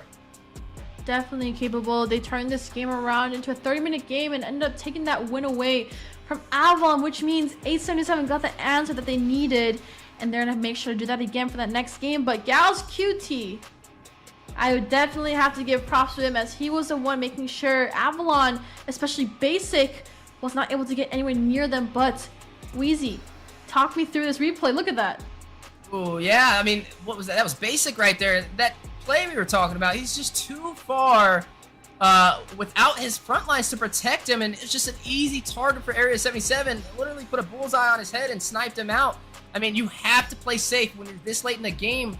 Those decisions cost your team the match, and that is what we've seen. First was him, which allowed the opportunity for Area 77 to focus on this Lord with no contest. I mean, you don't have your marksman, and when that happens, it's pretty much a free Lord, especially 27 minutes in. And then the second play we've seen was when Demon fell being a little overly aggressive as well. Both of these are backlines for the team. They should never be in that frontline position at a 29-minute mark. Yeah, a little bit of an overextension caused Avalon to win away, but we are looking at a match 3, so I'm excited. They are neck to neck right now. They are fighting for that spot to secure it in Los Angeles. I do want them to see, and A77 has been doing great. I know, Wheezy, you've been harping on this team for the longest time, and you were a little bit disappointed last season when they fell off just a little bit, but now, Wheezy, I know your opinions have changed, and they're definitely going out there and showing them who really A77 is and how well they can play their team and use their draft and heroes to their full advantage. Yeah, I'm honestly excited, right? I mean, I like all the teams equally, but to be able to see a team who just got pretty much thrashed in game 1 come back and just show you what they're capable of, I mean, that just boils down to they just need a little bit more time and a little bit more practice, and it can be a major threat, right? I mean, I like seeing more talent in North America. You never want to just see the same story on repeat. You want to know that we have multiple people that can represent us, especially against other regions. You know, not just coming as a caster, but also as a streamer. Like, nothing kills you more than when you're streaming and people are like, oh man, your region's not as strong as ours. And hey, we've got talent out there, right? And it's definitely showcasing in today's series. And now we're all the way to a game 3, the first game 3 of today. It's anybody's match, and I mean, hey, our predictions are on the line right now, right? I mean, we went for Avalon. Wait, it actually is on the line. If they win this, you don't got a perfect prediction no more. Are you nervous? Easy.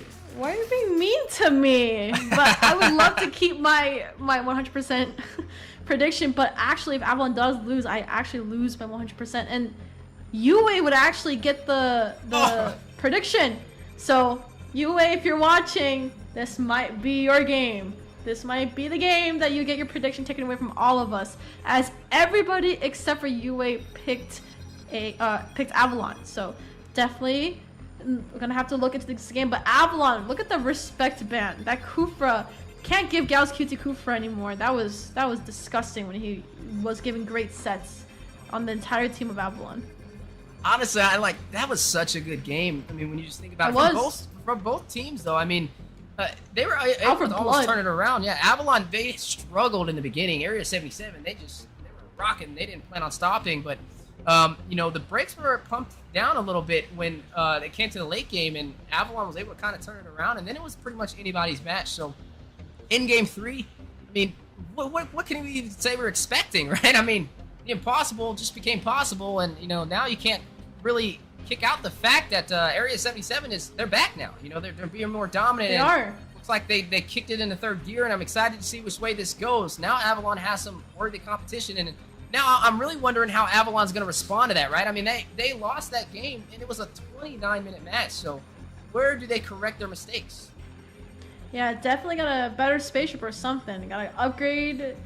They definitely landed on their backyard and said, oh, no, this is what we're going to take. This is our property. Definitely showed Avalon who A77 is. But Avalon also playing a perfect story in that first game. So both teams can play at their full potential. And this is A77's peak right now, taking a game away from Avalon, making sure that 4th place is secured by both sides. So we are seeing bans out. Avalon has finished their bans. They're going to go ahead and ban out Kufra, Kadita, and Kaja. But for A77, they are going to go ahead and finish it up. DPR on the line finishing up. And that's going to be Valentina being taken off, which means we have a lot open again once. We have Eve. Once again, we did see who played Eve. Jules QT actually played Eve, but Avalon is going to go ahead and get their hands on it first. Yeah, and I mean, we saw Kufra get slotted super early in the draft. I wonder if that's going to be a repetitive thing. Same with the Lapu, and Merciless is going to pick that up again. I feel like Lapu is one of those safer heroes, right? I mean, you don't want to show too many of your cards, but he definitely is like a jack of all trades. He has Justice Blades for the range damage. He has shields as well, and he has stun and anti-CC built into his kit. So you can never really go wrong with the Lapu, I guess. I think it's a safer option. And I mean, right now, you got to be very careful. And this is what I love to see. This is high IQ talent when it comes to drafting. But Xborg slipped through the cracks. Oh, what are we thinking? I think it's strong right now. They have the sustain coming in from Merciless, right? The bravest fighter. But DPR also coming in, able to deal decent damage actually, right? With the War Axe and the Bloodlust. Not only is that lifesteal, but that's also with the Last Sanity doing true damage. So definitely gonna do a lot of that backline push. We do see Frederick getting locked in by Avalon. Obviously, he can be flexed in, but we've seen him more in the jungle area. So if that is into the jungle area, which Fallen doesn't really play tank jungles, he plays more than assassin routes. But in response to the Xborg, I feel like that's why they kind of had to pick up the Frederick. But A77 is going to go ahead and finish up their last pick, and they did take away Beatrix away from Mark QT, and Mark QT has been he's been dominating on Beatrix since that first series that they did against Aggravate ones. So definitely keep an eye out for what Mark QT might pick. Claude is also an option as suppression heroes are banned out, right? So definitely have to look out for that as well. I'm a fan of it. I think the Claude would actually be really good here, especially against this composition. I like DPR picking up this X-Borg. I mean, it's gonna... He could dive in and take down Eve if he's careful, right? I mean, he has the last Insanity, and he's gonna build that Immortality as well. He will be able to soak into Demon as well with that frontline Fredrin. And we're gonna go ahead and pick up this Valir, which also can give Arvel a little bit of a hard time with the burst fireballs and the Syrian turret. And Demon, well, he's not gonna be running the Fredrin, but Fallen will be running that possibly, unless they swap it into the XP lane, which is still an option. I mean, it is a flexible pick. Yeah, and we saw how Juice QT played the Valir, right? Just pushing back everybody that tried to step into his face, and also protecting his team from all that CC. But we're gonna go into the ban phase right now, and there's still a lot on the line, right? A77 is still missing a roam, or if not, that could be a roam Valir, who knows? But we have seen that being flexed around, so definitely keep your eye out. They have interesting drafts. They're gonna go ahead and ban out... Ooh, they're gonna ban out Edith? So, okay, that's very interesting. I would actually ban out a... Oh, Claude actually got banned. That's what I thought Mark QT would run. So, Claude getting banned out. I think A77 might look to ban out a roamer, potentially a EXP. As Demon is going to go ahead and swap with Fallen. Fallen's definitely running that Fredrin jungle, so I want to see what they're banning out. There's still a lot left, so we can actually, you know, kind of shuffle the cards around. There's still a lot of heroes you can kind of place. So, Weezy, what are you thinking? What do you think is going to get picked up? That's a hard one. I mean, maybe the Lolita, yeah, possibly. I'm looking. Lolita, it's definitely going to be challenging. I feel like both teams have an okay draft. I like what I'm seeing from both sides of the table. I mean, I'm thinking about marksmen that can still kind of walk through here. Well, Franco got banned. Yeah, Franco got banned. And we haven't, you know, interesting, we haven't seen a Franco today at all. So, I'm thinking... I think Loli's... Maybe Irithel? I was gonna say Irithel, but I also think Lolita's not too great for A77 though, because they have... I mean, once Eve goes into RWM, she can't get CC'd. Right? And Fredrin is tanky, so is able to push through and block Lolita from ulting with the taunt. But they actually banned out Grok. So we are looking at what's open. Lolita. Franco's banned. They have Minotaur, but Minotaur might be a good idea, but still Eve is still kind of an issue right now for A77. They have Lapu to dive that back line, but we also have to be careful with Fredrin and Beatrix. Oh. Florin. Expect that. Wait, then we might not even see a marksman pickup from A77. We might see 131. Here comes the Ling. I call it Angela. Nice one. Here we go. Are we looking at 131? But I feel like 131 is not possible. Brody. They're gonna pick Brody here. Yeah, because... No, I said Brody because of the Ling. When the Ling dives in with the Finch pose, he can definitely take out the marksman. I think they need somebody that has a stun. And I think the Brody would be able to provide that here. But I mean, Irithel's definitely an option. She has mobility. I just feel like the Brody would be a little bit safer. I gotta get something right. You just got 2 picks right. Like, give me something, man. Come on, Area 77. Oh, they're gonna go for the carry. Wait, we didn't think about the carry. Oh, we didn't. How do you feel about the carry though here? I don't know, because carry has a very short range attack, and with Eve ulting, you know, Ling is just gonna be able to just continuously dive carry, but with Florin, with the Bloom, should be able to be okay for the most part. I'm just worried about the Eve ulting into the carry. We do see, you know, she needs to be protected very well. You know, she needs to be able to free hit a lot of things, and I think they picked carry to chunk down Toinks, which is going to be an EXP Fred, but we're seeing Ling right now, so Mark QT is going to be a little bit of a hassle, a little bit of a threat right now for Fallen to go ahead and get in there, but Wheezy, take us in. That's right, as we are now jumping into game number 3 of the losers quarterfinal. Avalon up against Area 77. Match point for either side to be able to move forward to the semifinals, one step closer to claiming that top 4 position in North America. Yeah, definitely moving in to claim that 4th place, but also a lot of things are on stake right now, right? we're also looking at points. So this is also going to determine how many points to stand at. But not only that, their ticket to M5 is also going to be on the board as well. But we see a little bit of a different rotation right now, right? They sent AVL to solo clear mid lane, puts him at level 2, and it looks like the EXP has been shared with Demon and Toying. So everyone's at level 2 right now, and looks like they're doing well. A little bit of a interesting rotation coming in from Avalon. Yeah, and you know, looking at this carry pick, there's not a lot of survivability, and they have a pretty decent dive composition. I mean, you have the Angela onto the Ling, so he can definitely rush in and pick off Marcuti if he's not careful. And the only thing Marcuti has to really save him is that flicker, but I mean, it's just maybe a little bit of an upskill battle, so he's definitely going to have to play a little bit safer. Not to mention, I mean, you're already seeing Basic have a little bit of an easier time, considering the Beatrix is just a little bit easier to handle on that matchup. Yeah, absolutely, but look at Fallen. Gallows might be in trouble.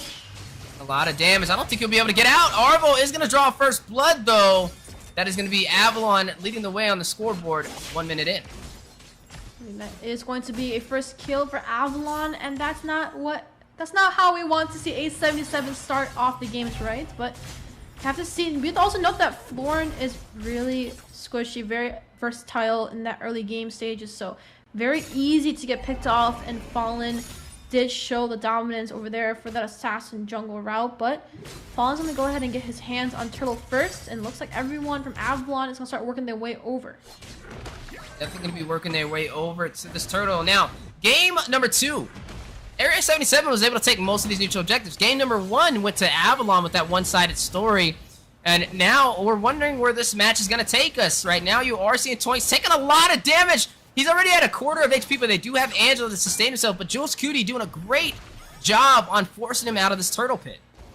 Yeah, the hard guard definitely hovering over a lot of members of Avalon. And I feel like AVL kind of has to choose. It's going to be Basic, Fallen, right? He kind of has to pick a favorite here, but DPR is starting this turtle. Yeah, but they do have Fallen. Not going to be able to get there in time. DPR is going to get that turtle for Area 77, but they did lose first blood. They did lose first blood, and they also were able to pick up that turret into hands of A77. So, I mean, I would say it's a decent trade, right? A kill for a turtle, but we have to really focus on Basic and Marcuti right now. Gold is looking very kind of even, still neck to neck right now. They're looking for a siege here. It's a very early kill and good snowball if they're able to pick this off, but looks like aggro is going to go towards Avalon. But look at that damage. Whoa, Arvo almost not able to get out of that. Jules Cutie just letting it rain down with the burst fireballs. Now, you know, you did see still leg plates built up from Marcuti, so he does have a little bit of defense at his disposal. His Basic is going in for the Swift Boots for that attack speed and some additional damage. Speaking of damage, you are going to see him drop down. Picks up a kill. Marcuti finds Fallen. Demon does fall in the process, though, so that's 2 members falling so far for Avalon. 2-1 on the scoreboard. Area 77 having the advantage, and make that another. Picks up their third as DPR shuts down Arvo with the fire missiles, but falls as Basic denies him his entry to escape and picks him off. And that is going to be Basic pick up that kill, which means an easier time for him to start farming up his gold. But look at Gals. He's not leaving Marcuti's side. And Fallen's going to go ahead and pick up his blue as well. But this is looking, once again, I can't really say who has aggro currently. We do see gold lead is very tight still. But see Turtle coming up in about 20 seconds is how they decide to play this. But they are both playing it very slow and steady. They know what's on the line, and Marcuti actually is a little bit ahead of Basic, and let's see how the story plays itself. Yeah, definitely going to be keeping my eyes on what's going to happen in the gold lane. Typically, we'd be seeing Basic having a little bit of an easier time than Marcuti, and I mean, it's still definitely going to show he's trying to lead the way into the farm, but Marcuti has a little bit more experience, right? I mean, they were able to take that first turtle to give him that additional XP boost to kind of work in his advantage, but you are seeing Arvo helping him on the bottom side. They may be able to take that turret, but you are going to see the aggro from the turtle be pulled in Area 77 in position for a possible retribution. But do they pull it out? I mean, Fallen's there. He may be able to jump in with the tips of blades. Fallen gets it! Didn't even need the tips of blades. The fast retribution and gets out of there with the heart guard, but DPR very low. Vince Boy's back in. Fallen draws the kill, and Merciless takes down Demon. that was a turtle into the hands of Avalon, but bodies still have dropped. Gold lead is still neck-to-neck, Wheezy. So no matter how many turtles they pick up, they are going to be at the neck-to-neck position. But if you look at gold, basic is going into that BOD first item. Mark QT has actually already picked up corrosion. Actually a little bit behind basic right now, but should be able to get there in time once they start sieging that bot side once the team rotates around. But Fallen doing a good job getting all that farm, is very ahead right now currently, but DPR just right behind his ally, so not too big of a goal difference. But as for objectives, Avalon has secured one, but A77 equally coming in response. You are going to see Merciless pick up that Bloodless Axe, so he will be able to sustain himself with a little bit of that Spell Vamp. But Basic, he's still building up those Legion Swords, right? He's going in for that Blade of Despair, one of his main core items to deal that high physical damage, whereas Mark Cutie got something a little bit cheaper, right? He has a Corrosion Sight, and that is one of his core items locked in as well. But speaking of things locked in, down with Manipulation, his Blades onto Joel's Cutie, knocks him up. Arvel picks up the kill, shuts him down, but Basic will fall in the process. 4-5 so far. Area 77 leading in terms of kills, but they are tied on the turtles and tied on the turrets. No turrets have fallen for either side. We might see Mark QT actually siege this and drop it down a little bit more, but we do see 2v3 happening possibly, but they do sense that danger and go ahead and fall back and let that push in. But we're not to see, yeah, this is very slow, Weezy. We're gonna be here for a little bit. Oh yeah, you can definitely tell the pressure, and I love seeing this, right? Both of these teams, flawless execution on these objectives right now, to where it's pretty much even. I mean, they're playing safe, but fighting where it's needed, not being overly aggressive, not wanting to be the one to make the first mistake. Right now, Turtle is in play, and this will determine who has more neutral objectives over the other. Fallen able to claim it for Avalon, needs to get out of there. Heartguard goes down, Marquiti finds Basic, takes down the marksman for Avalon so far. So 6-4 on the scoreboard, and that is going to give them the slightest advantage, but Avalon was able to take that turtle. Yeah, but definitely can take some time to steal some jungle away. DPR looking for a little bit of a steal here, but are we going to see anything here? No, so that's going to be still... Did Fallen end up picking that up? No, actually DPR got it. Ooh. No, DPR got it. Yeah, DPR got it. So his blue's still up right now, and there's no retry for Fallen, so maybe a little bit of a interesting match as Fallen needs his blue to actually hit his blades, and blue is very important to him. He needs his energy up there, but he's looking to take something away, but you're gonna go ahead and see A77 take out that Bappa mid-side. Yeah, DPR trying to contest, trying to stop Basic and Team Avalon from taking that mid turret, but they have the advantage now, right? They're able to kind of open up the map in their favor. That one turret is going to be huge on who kind of leads the momentum in this match. You are going to see Immortality picked up from DPR, so he will be able to sustain himself on this X-Borg in the jungle. Yeah, that's a very early Immortality pickup actually coming in from X-Borg. Usually, I understand that you do build it very often and very early into the game, but he's going to start power spiking with those items. We're very close to 10 minutes, and this is where everyone starts to get their core items in. Mark QT still sitting at 3-0 actually, and he has yet to be shut down, but it's better to keep him alive. But look at them moving over to top side, focusing on Basic. Heartguard being activated, Mirrors passing through the minions. No. Basic very well fallen, picking up the pieces, dives into the three-man team of Area 77.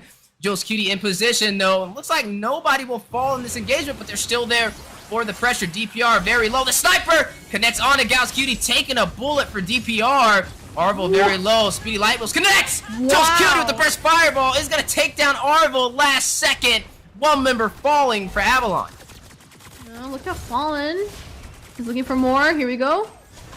He is looking for more, but get hit with the burst fireball. Now he's going to kind of rotate around and do some wave management, continue clearing his farm, right? He doesn't want to get behind in the economy. I mean, this is still a pretty close game, but for Area 77, they haven't lost a single turret. They have not, but Jules' damage is actually crazy right now, right? Was able to just single-handedly take Arbel off the board, and that is not good. And that means, you know, we do see Demon on E, right? And we were kind of worried. We did see the RWM has a little bit more zonage, more ground control over the Valier, but oh, Fallen, why is he so low? Ooh, able to get out of there. That heart guard from Arvel is just coming in handy when it's needed, Oh right? my. He's able to save the team. I mean, Arvel has the highest kills on Avalon right now with this Angela, just leading the way. Definitely showing you why she's prioritizing the ban list. Yeah, must be my ban list fallen. Is he able to take it? Yes, he does. Another Lord in his hands, but Mark Cutie, Speedy Light Wheels to pick up the kill and shut him down. The stun dropping in with the bravest fighter. Jules Cutie finds AVL. Merciless finds Basic. That is 3 members dropping for Avalon. All members standing for Area 77. And it looks like they are now going to go ahead and try and open up this map. But the stun, manipulation dropping down. Demon finds Jules Cutie. Toinks. The praise drive and the energy eruption to keep them in place. Great synergy from the XP in the mid lane for Avalon. Yeah, that Merciless getting a 2-man stun onto Basic, and Arvel really turned this game around. They are only left with their inhibitor turret on that top side. And let's look at the items, Wheezy. Yeah, I mean, looking at the items so far, I mean, looking at Mark Cutie, right? He has a golden staff. He just picked up that Wind of Nature, so he can negate the damage provided by Beatrix and Ling. So that is definitely going to work in his favor. And when you're looking at Basic, he does not have the Wind of Nature, so he's going to have to be careful. If it's a 1v1 standoff, that will give Mark Cutie a little bit of an advantage. I mean, he is leading by about, what, 700 gold over Basic so far. Yeah, 700 gold means a lot, especially if you're playing that marksman role. You do need items to start spiking, but we are looking at Florin, and Florin is very squishy early game. She is very easy to kill, but once it gets to that late game, she builds an Oracle, and the Blessing has been activated. It's very hard to, you know, kill the rest of the team once she activates her Bloom, but look at Florin and Carrie on the top side. They're going to go ahead and try to take these two off the board, and Gals doing beautifully well, but Mark Cutie, oh, they just stepped into the wrong bush. Oh, Heartguard, wait a minute, he's still alive. Will the Hills be able to sustain him? He needs to get out of there. Oh my goodness, but no, DPR with the fire missiles wraps around. Joined with Merciless with the bravest fighter. DPR takes down Toinks, but Arvel gets back to safety. That was a lot of damage. That was Mark Cutie with the Speed of Light Wheels doing a lot of work. 4-0 right now, has yet to be shut down, and Fallen has still yet to get an answer to kill Mark Cutie, but DPR taking away his blue once again. But look at the damage from Jules. Oh my goodness, down goes the manipulation, but off screen, Fallen making the most out of this Ling, uses his mobility and clears the turret on the bottom side. So that is the first turret they've been able to claim so far, 13 minutes in, but the mid lane falls. Mark Cutie is going to take it down to open up the map even more in favor for Area 77. And that is another objective taken, right? Mid turret has been followed off. That is 4 turrets into the hands of A77, and Fallen just responding with 1 turret for the side of Avalon, and they're doing beautiful this game, but oh, Fallen better run. Yeah, I mean, he's doing what he can, though. You know, he's rotating around. He's clearing these minions. He's just providing wave management. He doesn't have the best farm. He's kind of behind, but he makes up for it with the mobility, and this is just one of the utilities that Ling has to offer. So far, though, 5-11. Area 77 lost their first turret on the bottom lane, but they still have the advantage. They're up by about 1,000 gold. I wouldn't say this is the highest kill game, but you can definitely tell just how intense it is from both sides. Oh my gosh, Mark Cutie, serious damage on to Fallen. Forces out the Heart Guard nice and early. That's what Area 77 needs, right? 2 ultimates used so far for Avalon. This is the time for them to try and take this Lord. Yeah, and the Tempest of Blades have been popped by Fallen, so it gives them a harder time to be able to potentially steal this Lord by A77. They already have aggro over this Lord, but DPR doing a lot of damage to the backline. Arvel might just got caught out by Jules. Ooh, Arvel very low right now, right? We're kind of keeping our eyes on Fallen. He just got that purple buff. You know, we did see him use that Tempest of Blades. Wind of Nature just got picked up from Basic, so he will be able to kind of fight it out against the physical damage. But look at the Lord. DPR claims it for Area 77, but they want a little bit more. Tempest of Blades dropping down with the Heart Guard. DPR takes down Toinks. Bench Boys out, brings Arvel back to safety, and Fallen jumps back into the battlefield. Manipulation, controlling the zonage to force Area 77 away from that push. Merciless and Mark Cutie are still sitting at a perfect KDA, and Immortality just got picked up by Arvel, so he does have another chance, and he is the main healer, right? But Avalon is missing a little bit of that front line that we were kind of talking about in draft, right? The Angela pick is meta right now. We've seen it used everywhere, but with this draft, I was actually worried for A77 as the RWM from Demon should be doing enough damage, but it's not quite doing it yet, as Jules is going to be the one doing the most damage. But here we go. Lord's pushing down. Mid side is also getting pushed, but Fallen doing the best to split push these waves and prevent them from coming in. But we already see the proxy. We do see the mid lane is about to get taken down. And Ice Cream One picked up from DPR to be able to slow down anybody caught in his fire missiles or any of his skills nonetheless. And then Mark Cutie just being a problem. 4-0-3. He's full build right now. He has over 2,000 gold above basic as well, who's kind of struggling to keep up. And there's not really any physical defense to stop him from shredding anybody on their team. I mean, the only physical defense picked up so far outside of Shoes is Twinks, right? He picked up, I believe, the anti... No, yeah, I think he got the anti-caress. Like, we got to check, but that's the only physical defense I'm pretty sure they have on the table for Avalon. Yeah, and A77 says looking at 3k goal lead, right? We are still waiting for that 20 minutes when everyone is potentially at their full build, but still tight. We are looking at some mistakes that could potentially happen, but... Oh, Fallen better run one more time. Man, every single time Fallen tries to split push, we do see Mark QT and Gals always stuck together, but Heartguard. Oh, he may be able to pick up that kill. Wait a minute, Jules Cutie falls! Fallen, though, able to get out of there. The Heartguard keeping him alive, and now I'm going to go ahead and clear the top side.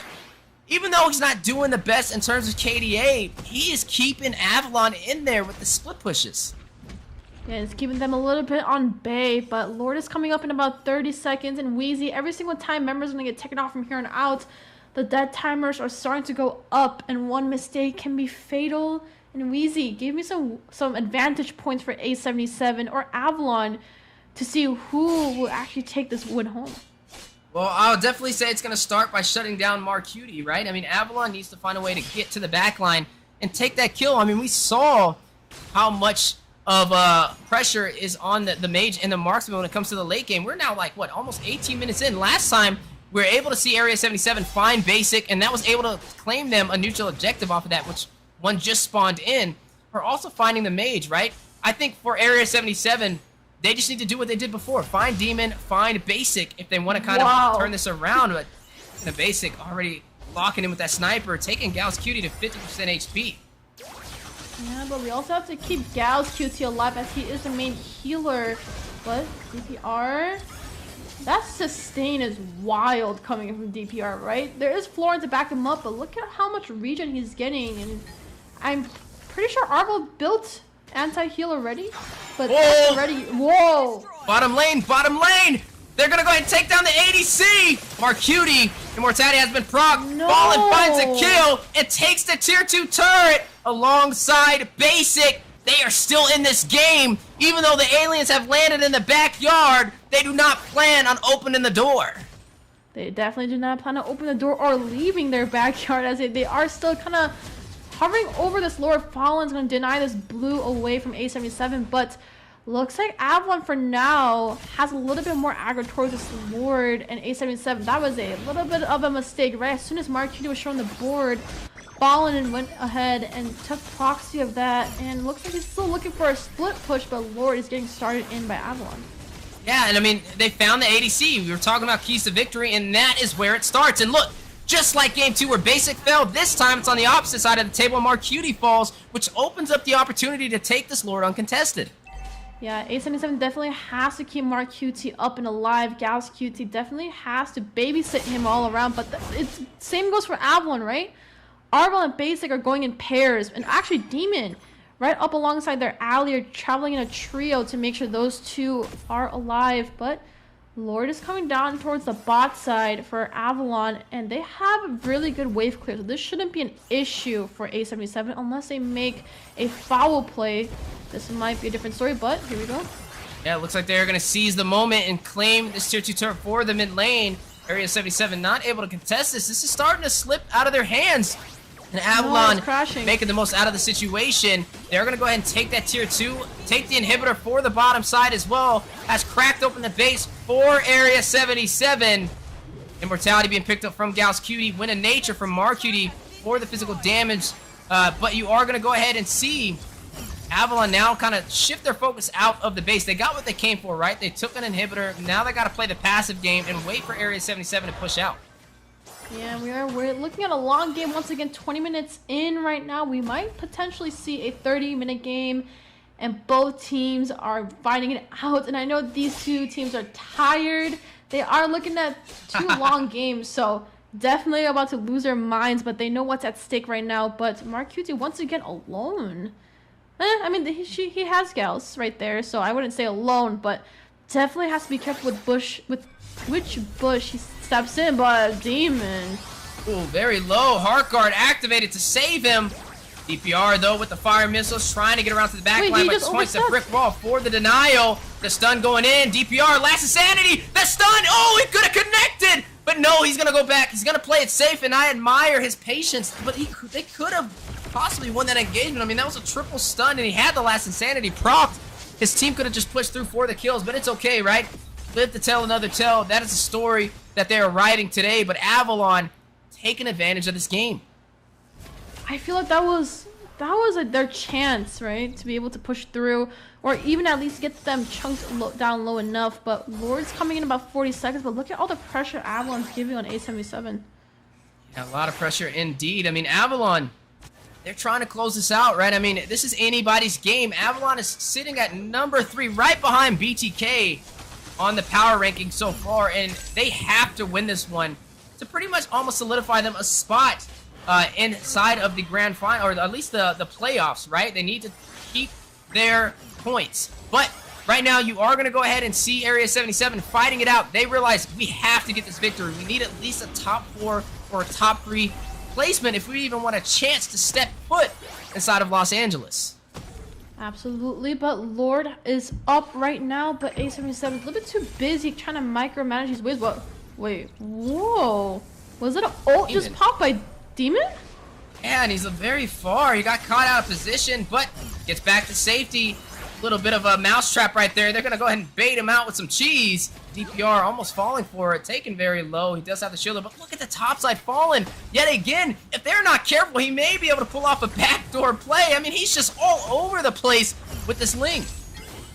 All over the place indeed, but Arvo did also burn his flicker, but Demon also doesn't have ult. Ooh, here we go. Gal so low. Top side though, top lane, he is going to take the inhibitor. Down it goes, Fallen will claim it and still get out with about half HP. There's just no answer to stopping his rotations. Yeah, and that's what you get for having an assassin, right? You're able to split push all of these waves, and it sends the EXP back. But EXPs are really important for these turtle fights, as they are able to tank some of the damage, but also potentially set, as both teams actually, they need to depend on the EXP, right? Arvel can't really set for them, but nor can Florent, right? So we are looking at 2 teams with full supports that all depend on how they want to play this lore dance out. Yeah, I would love to. Oh my goodness, look at Fallen again. He's going to go in and take the last inhibitor for Area 77. Just having a great time so far. I mean, his team is just being a distraction, and he is getting everything he wants so far on the map. You know, I would love to kind of do an item check so far to just see how fair off they are on both of these teams at the 23-minute mark. Yeah, speaking about items, Wheezy, let's call them immortalities right now. Arvel, Twinks running in with immortality as well, but DPR, Merciless, and Gals also has immortality. Make that 4. Jules QT just swapped out his item for immortality as well, so we are looking at a long game right now. Everyone is at their full build, but looks like this is going to be a Lord into Avalon's hand, and they gotta be careful right now, but they're looking to fight.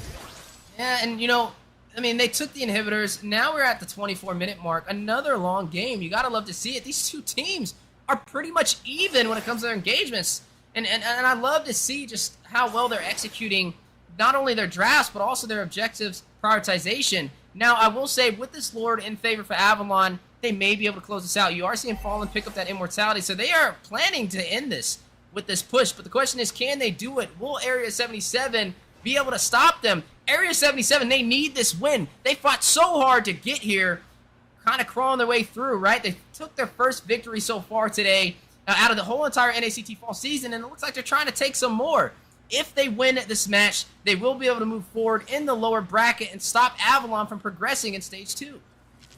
And we're gonna have to write you a record label, Wheezy. Lord's crashing into that mid side, but Toinks Gonna rush in. You are gonna go ahead and see Jules Cutie taking some damage from the Void Crystal. Heart Guard being activated. Fallen. Getting back to safety. Last Insanity from DPR. Whoa, Manipulation dropping down. Basic very low. Still able to... Oh my goodness! Jules Cutie with the flicker play. He's in for blood. Burst Fireball. Arvel wrapping around. Jules Cutie almost able to get the kill. Winter Truncheon. They can't save him though, so he will fall in this engagement. But I gotta admire the tenacity to try and get to the backline ADC. But now getting bodied by the full team of Avalon, so they definitely have the numbers if they want to close out this game. But can they do it? Is this an overstay of their welcome? They need 64 seconds until Jules Cutie spawns back in. But waves are going in. Arvel, Immortality has been proc. You are going to go ahead and see Tips and Plays drop down. Fallen with the Heart Guard combination. A lot of damage from Marcutie in the back line. They need to be able to get to him, but Marcutie with this positioning may be able to do it. But Basic wraps around and closes it out. Avalon is going to go ahead and send Area 77 back to their own planet and will move forward into the loser semifinals. And that is going to be a win secured for Avalon in a very two long matches for both Wheezy and I. But I got to give it to the players, their props.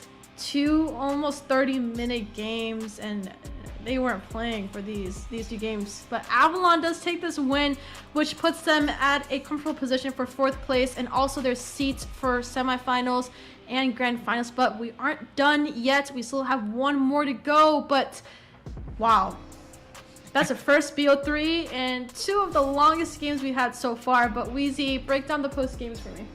Yeah, I mean, there's a lot to break down in that engagement. I don't even know where to start, right? First of all, it was a 26-minute game.